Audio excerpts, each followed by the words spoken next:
kita lanjutkan. Mas Kurnia, silakan merespon. Mbak El, kalau dilihat dari banyak pidato presiden, itu kalau saja dilihat secara substansi, ada satu benang merah yang konsisten selalu presiden sampaikan, yaitu tentang mandat dari pasal 33 konstitusi. Saya rasa dalam banyak pidato presiden itu sebenarnya yang ingin presiden sampaikan. Apa bukti konkret dari hal tersebut, Mbak Elvira? Selama ini banyak penguasaan di hutan itu digunakan untuk aktivitas ilegal. Benar. Presiden membentuk Satuan Tugas Penertiban Kawasan Hutan. Tadi sempat saya sampaikan capaiannya sejauh ini denda administratifnya lebih dari 40 triliun rupiah dalam kurun waktu 1 tahun. Selain itu, Mbak Fir, dalam konteks penegakan hukum, selama ini seluruh masyarakat ketika bicara tentang pemberantasan korupsi menanti adanya RUU perampasan aset. Apa yang disampaikan oleh Presiden? Presiden mendukung 1000% pengundangan RUU tersebut dan sekarang saya rasa di DPR sudah mulai berjalan. Jadi maksud saya Mbak Fir, kalau dilihat pernyataan Presiden, lihatlah substansinya yang memang tertuang dalam banyak kebijakan dari Presiden. Saya rasa itu Mbak Fir. Oke, baik. Masyarakat itu dengan struktur pendidikan seperti sekarang, ketika anak mengajak substansi, maka yang dilihat pertama adalah soal style, soal gaya. Mau suka tidak suka harus dilihat dulu soal gaya. Baru kemudian orang akan menelisik tentang uraiannya, kalimat-kalimatnya. Baru kemudian orang bicara tentang substansinya. Jadi kalau pakai teori komunikasi namanya eksplisitnya gimana, implisitnya kayak apa, tasitnya kayak apa, casingnya kayak gimana, konteks dan kontennya, komprehensif dan konsistennya. Nah, yang menarik dari penjelasan Kurnia tadi gitu ya, pasal 33 ya 1, 2, dan 3. Dalam konstruksi yang saya sampaikan kepada Presiden Republik Indonesia Prabowo Subianto. Ekonomi konstitusi itu bukan hanya pasal 33 ayat 1, 2, dan 3.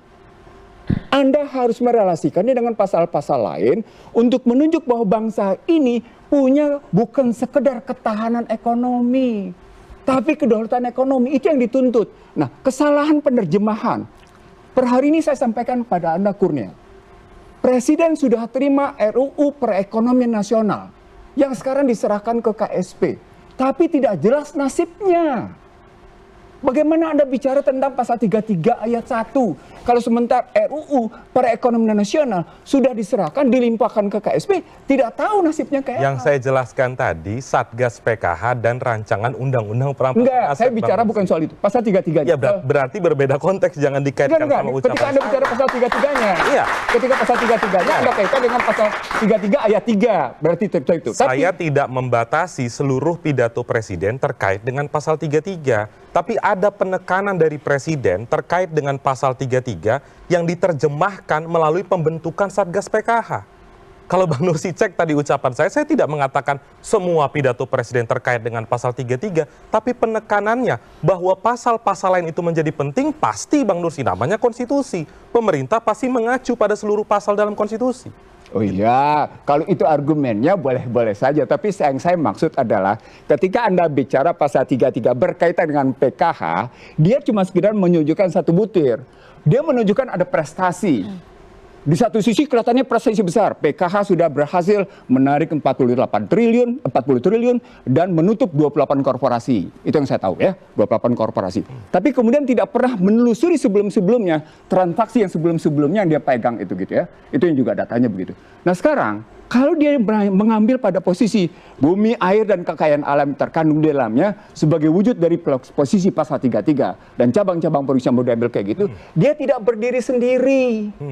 Dia tidak berdiri sendiri, baru ya betul, Anda punya prioritas. Tapi pada saat yang sama, ketika kita menyaksikan problem ekonomi di masyarakat bawah menengah bawah itu jatuhnya daya beli, ambruknya kelas menengah, dan pada saat yang sama suku bunga tidak memberi peluang pada masyarakat menengah untuk masuk, Anda juga punya masalah di pasal 23 berarti.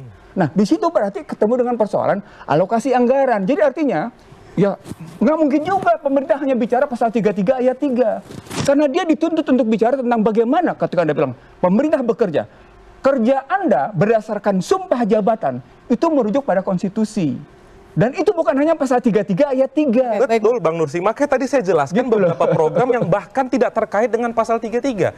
Saya jelaskan soal cek kesehatan gratis, emang itu terkait dengan pasal 33? Bukan, Kan tidak. Enggak, itu tadi saya nggak bicara soal Anda. Makanya jangan dikunci pernyataan saya dari tadi segmen 1 itu hanya terbatas soal pasal 33. Tapi ada banyak aspek kehidupan masyarakat yang saat ini sedang berupaya diperbaiki oleh pemerintah. Nah, kalau sampai di situ, bahkan dia lebih dahsyat lagi mestinya. Kalau Anda sudah sampai di situ, Anda bisa lihat bagaimana hak kesehatan diatur. Anda dengan bangga menyatakan pemeriksaan gratis. But beyond pemeriksaan gratis itu apa? Kan Anda mesti tahu, ada persoalan data yang sedang dikumpulkan. Untuk apa kepentingan data itu misalnya? Preventif penyakit masyarakat.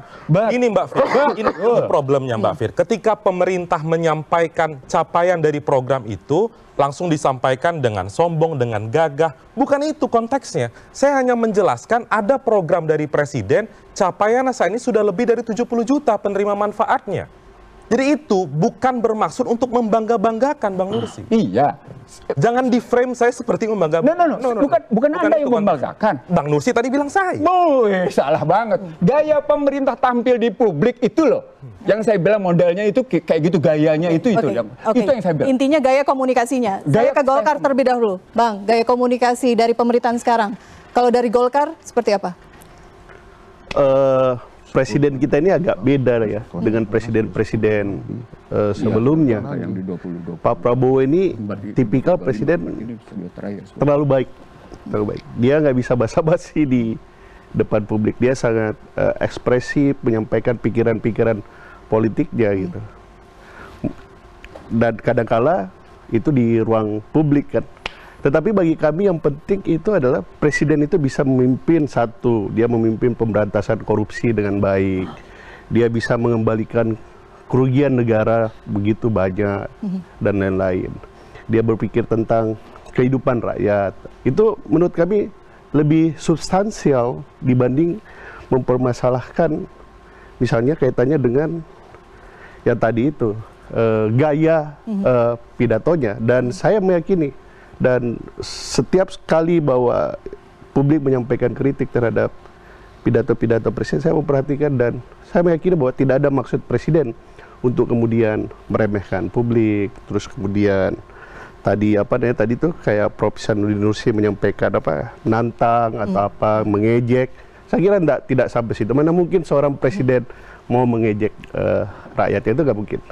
Satu itu. Nah yang kedua, saya tadi perlu meluruskan, karena ini juga termasuk isu yang sangat masif diperbincangkan di tengah-tengah publik, kaitannya dana transfer daerah dan kemudian pembayaran gaji aparatur sipil negara kita.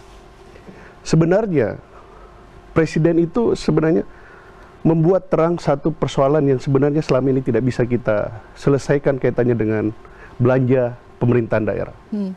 Kalau kita lihat struktur anggaran pendapatan dan belanja daerah, banyak kabupaten kota kita, daerah kita, provinsi kita, pendapatannya tidak sampai 10%. Tapi belanja aparatur negaranya, belanja rutinnya, itu bisa sampai 60% gitu. Pendapatannya cuma 10%.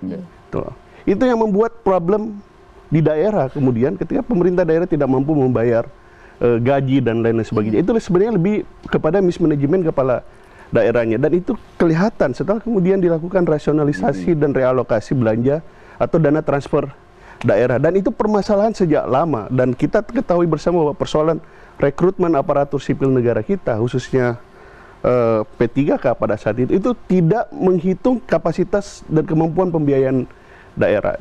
Dan itu baru kemudian terasa sekarang. Tetapi saya kebetulan sama Pak Batra sama-sama Komisi 2, Bang. Dan kami telah menyepakati satu solusi yang saya kira ini melindungi dan memberikan kepastian hukum terhadap aparatur sipil negara kita, khususnya P3K itu, bahwa tidak boleh ada pemberhentian. Gitu. Tidak boleh ada pemberhentian terhadap P3K. Kedua, hak-haknya harus dibayarkan. Dan itu juga menjadi komitmen Presiden.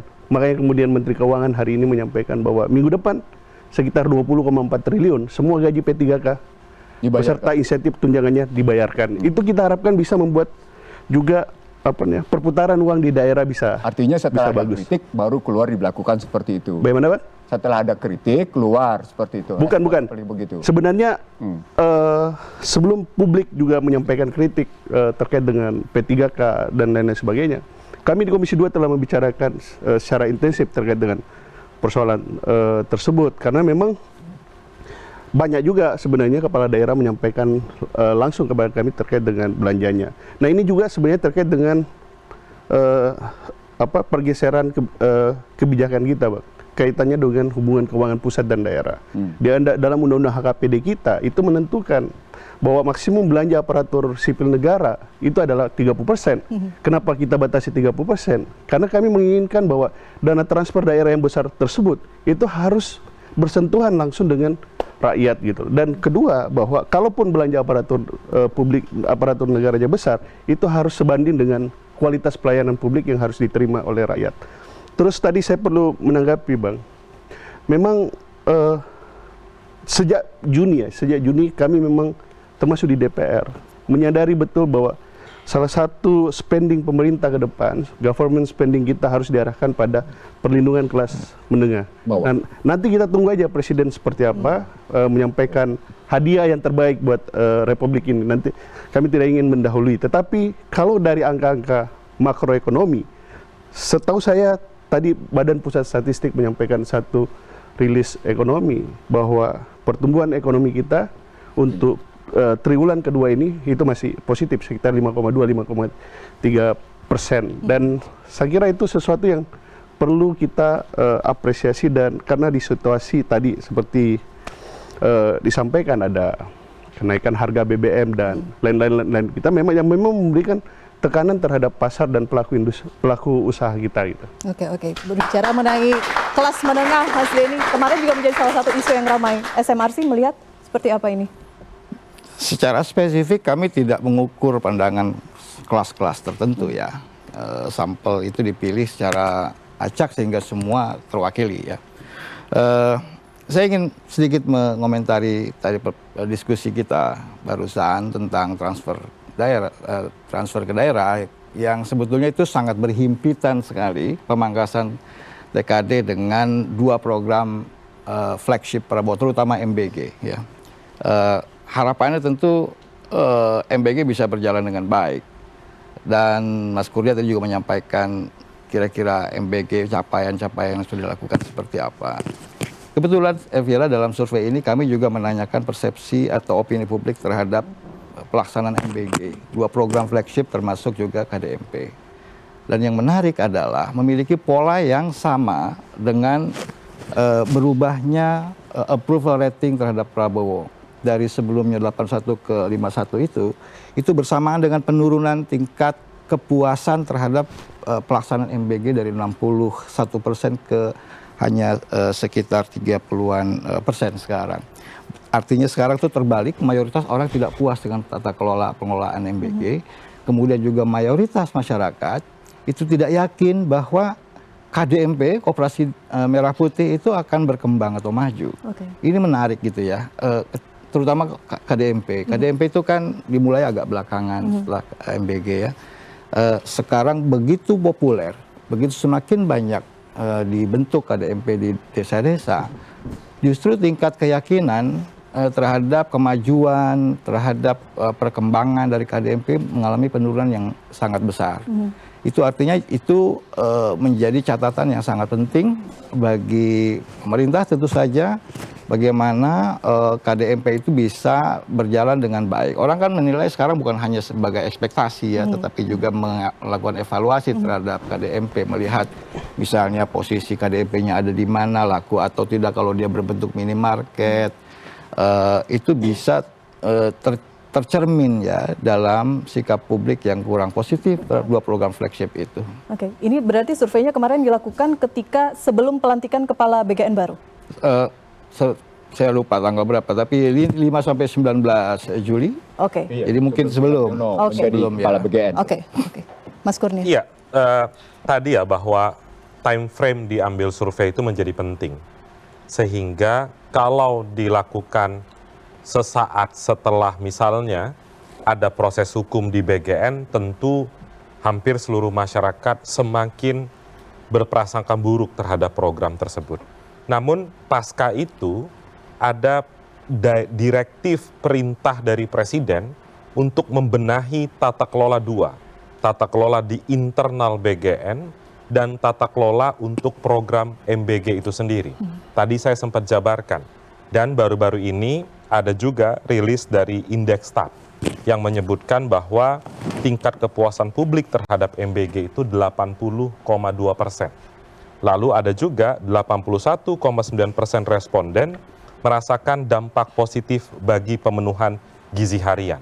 Jadi poin saya tadi, pertama soal time frame, kemudian yang kedua, ada sejumlah hal yang selama ini menjadi problem. Salah satu juga yang di-highlight dari perbaikan BGN itu tentang regulasi anti konflik kepentingan di internal BGN.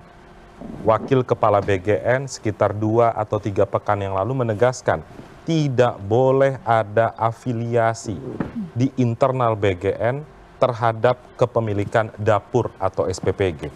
Itu kan adalah hasil akumulasi dari banyak kritik masyarakat dan itu dituangkan dalam suatu kebijakan. Itu, Mbak Fia. Artinya pemerintah sebenarnya merespon apa yang kemudian menjadi kekhawatiran dan rasa tadi yang kemudian dirasakan oleh Bang Hensa. Benar sekali baik.